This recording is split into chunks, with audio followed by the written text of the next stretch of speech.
عمران خان صاحب نے جو ایک انٹرویو میں یہ اسٹیٹمنٹ دیا کہ آرمی چیف کو اپوزیشن رہنماؤں سے ملاقاتیں ہی نہیں کرنی چاہیے تھیں، تو بعض حلقوں نے اس کو اس طرح سے ایٹریبیوٹ کیا کہ شاید پرائم منسٹر جو ہیں وہ آرمی چیف سے، اور آرمی چیف جو ہیں وہ پرائم منسٹر سے، وہ جو ایک مکمل ایک پیج والا معاملہ تھا وہ اب مکمل ایک پیج والا معاملہ نہیں رہا، اور خاص طور پر جس طرح سے اداروں کے بارے میں اب باتیں کی جا رہی ہیں تو اس پہ ادارے بھی تھوڑے انکمفرٹیبل ہوں گے، تو وہ ایک پیج والا سلسلہ جو ہے وہ شاید اب نہیں رہا۔ تو اس پہ سر آپ کا کیا تجزیہ ہے، کیا آپ کو کیا لگتا ہے؟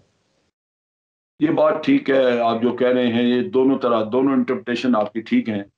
بات یہ ہے کہ یہاں پہ یہ بڑی پرابلم رہی ہے کہ پولیٹیشین بہت کوشش کرتے ہیں چاہے چیف آف آرمی اسٹاف سے ملنے کے، وہاں پہ یہ صورتحال ہوتی ہے چیف آف آرمی اسٹاف کی کہ اگر وہ نہ ملے تو تب برے، ملے تو تب بھی برے۔ نہ ملنے سے سیاستدان بار آپ کے خلاف پروپیگنڈا شروع کر دیتے ہیں کہ جی اپنے آپ کو کیا سمجھتے ہیں، انہوں نے یہ کیا وہ کیا۔ لہذا آپ بعض سیاستدانوں کو یہ سمجھتے ہوئے کہ یہ معتبر ہیں، ان کی نیشنل پوزیشن ہے بڑی، تو آپ ان کو ملتے ہیں۔ عام ہر کسی کو تو ملا بھی نہیں جا سکتا، لیکن یہی چیزیں ملنے کے بعد بھی کئی دفعہ لوگ ایکسپلائٹ کرتے ہیں جیسے ہوئی یہاں۔ تو میرا خیال ہے کہ حکومتی پالیسی اگر واضح ہو جائے یا ہو گئی ابھی، اگر انہوں نے کہا جی کہ وزارت دفاع سے اجازت لینی ہوگی تو شاید یہ رستہ رک جائے، لیکن یہ بڑی مشکل۔ اور دوسری بات یہ ہے کہ پولیٹیشین جو ہیں یہ اپنے مقاصد حل کرنے کے لیے آتے ہیں، اس میں ایک چیز جو ہے وہ مخبری ہے جو وہ کرتے ہیں، اپنی پارٹیوں کی آ کے اندر کی باتیں وہ بتانے کے لیے، چغلیاں کھانے کے لیے وہ آ جاتے ہیں، اس طرح کے کام کرتے ہیں۔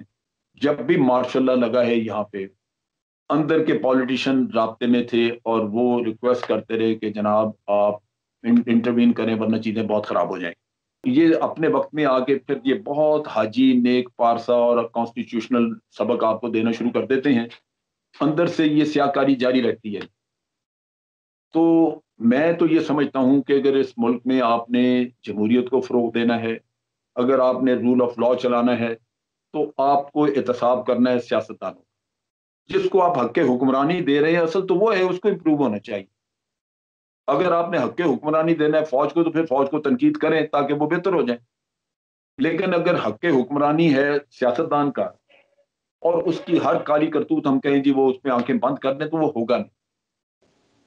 میں آپ کو یہ واضح بتا دوں کہ نہ کوئی فوجی ڈکٹیٹر مارشل لا لگا سکتا ہے سیاستدانوں کی مدد کے بغیر، نہ ہی وہ 10 سال نکال سکتا ہے سیاستدانوں کی مدد کے بغیر، اور نہ ہی وہ ریگولرائز کرا سکتا ہے اپنے تمام ایکشن سیاستدانوں کی مدد کے بغیر۔ جب اس نے آنا ہوتا ہے اس وقت بھی سیاستدان اس کو خبریں دے رہے ہوتے ہیں اور اس کو انکریج کر رہے ہوتے ہیں اور اس کی مدد کے لیے اس کو آفر کر رہے ہوتے ہیں۔ جب وہ آ کے 10 سال بیٹھتا ہے تو یہی سیاستدان اس کے دست و پا بنے ہوتے ہیں، اس کے ہر کام میں ہر بات میں وہ بادشاہ سے زیادہ وفاداریاں جتا رہے ہوتے ہیں۔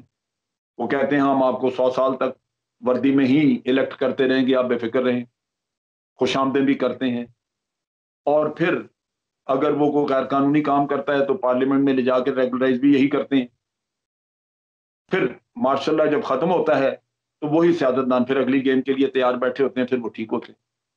تو اگر آپ اس سارے کھیل کو سمجھ جائیں تو ہمیں سمجھ لگ جائے گی، ہمیں پتہ لگ جائے گا کہ اس ملک کے مسائل کو، معاملات کو ٹھیک کرنے کے لیے فوکس کہاں ہونا چاہیے۔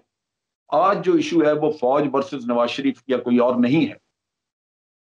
عمران خان ہمارا مسئلہ نہیں ہے، عمران خان میں بھی یہ فیلئر، لیکن اس کے فیلئر کا یہ مطلب نہیں ہے کہ نواز شریف اچھا تھا۔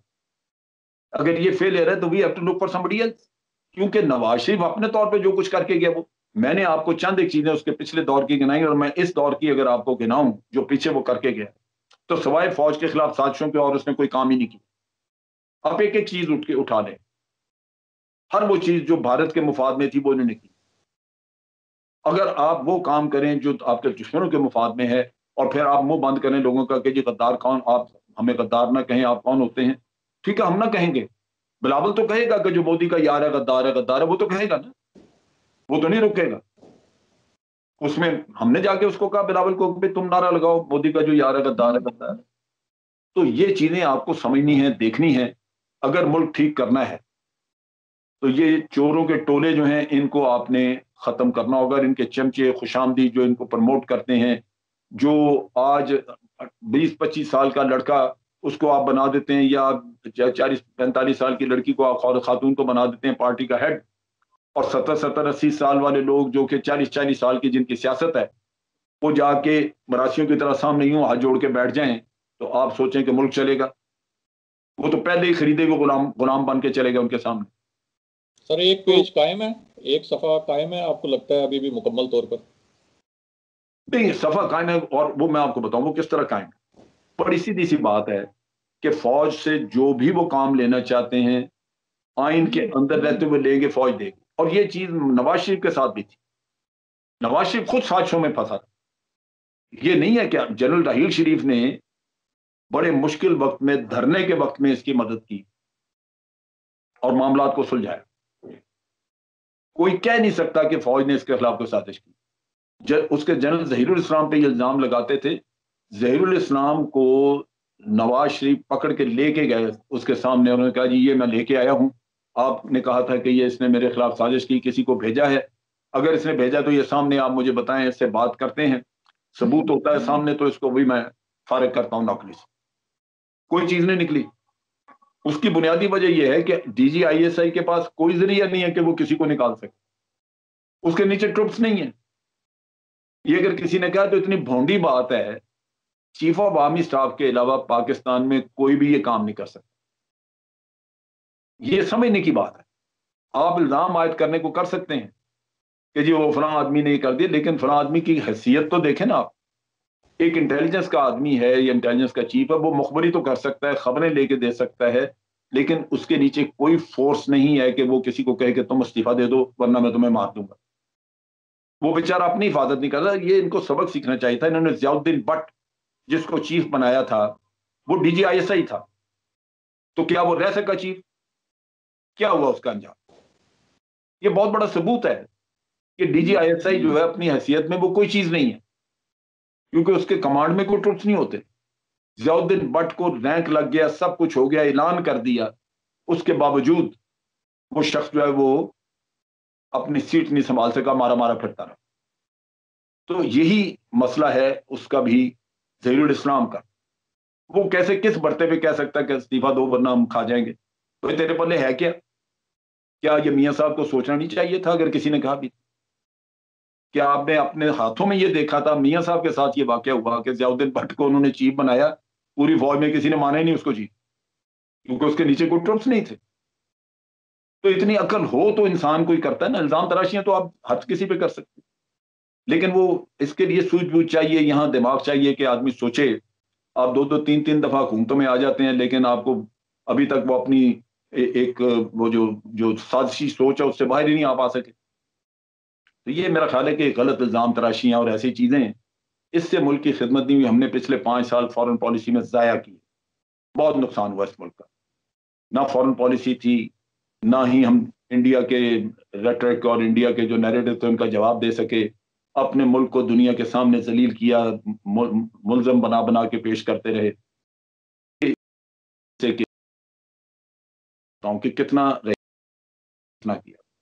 جب ڈان لیکس ہوئی تو بحث یہ تھی کہ ثبوت اور چیزیں جو ہیں وہ آئی ایس آئی نے اکٹھے کی ہیں, لہذا آئی ایس آئی کو ایک تحقیق کرنی چاہیے اور پرائم منسٹر کے سامنے اصل مجرموں کو پیش کرنا چاہیے. راحیل شریف نے یہ کہا کہ نہیں, یہ پرائم منسٹر کی توہین ہوگی.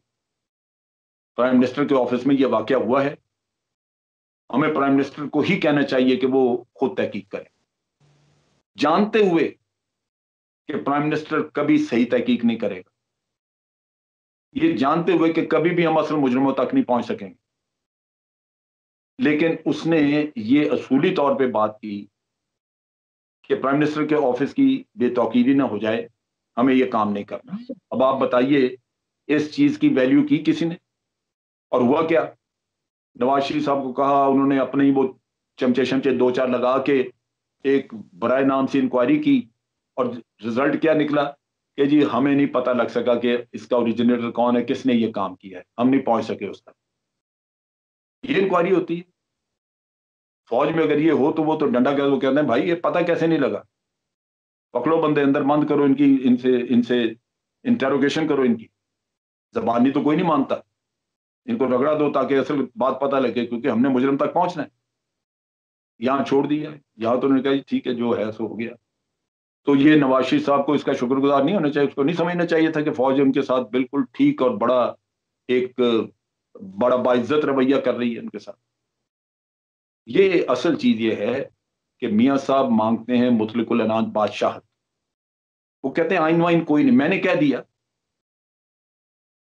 کون ہوتا ہے سپریم کورٹ سو موٹو لینے والا؟ میں نے جو کہا کہ یہ اس طرح کر، یہ وہ چیز ہے جہاں آ کے اختلافات پیدا ہوتے ہیں۔ اور اس کی بہت بڑی مثال کیا ہے، اداروں کو یہ کچھ نہیں سمجھتے۔ لاہور میں مودی ان کے پاس گیا،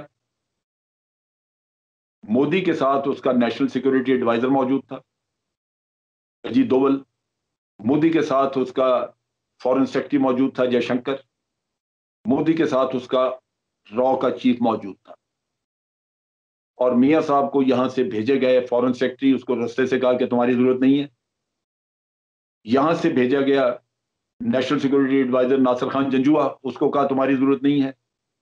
نتیجہ یہ کہ آج پاکستان کے فورن آفس کے پاس کوئی ایسی انفارمیشن نہیں ہے کہ میاں صاحب کی بات چیت کیا ہو، کوئی نوٹس نہیں ہے، کوئی ریکارڈ نہیں ہے کہ بات چیت ہوئی کیا۔ ہمیں جو کچھ پتہ لگتا ہے وہ انڈیا سے پتہ لگتا ہے، اس لیے کہ کبھی مودی کوئی چیز کسی انٹرویو میں کہہ دیتا ہے، مودی کہیں کسی ٹاک شو میں کوئی بات کر دیتا ہے، تو ہمیں پتہ لگتا ہے کہ جناب یہاں پہ یہ بات ہوئی تھی۔ کیا حکومتیں اس طرح چلتی ہیں؟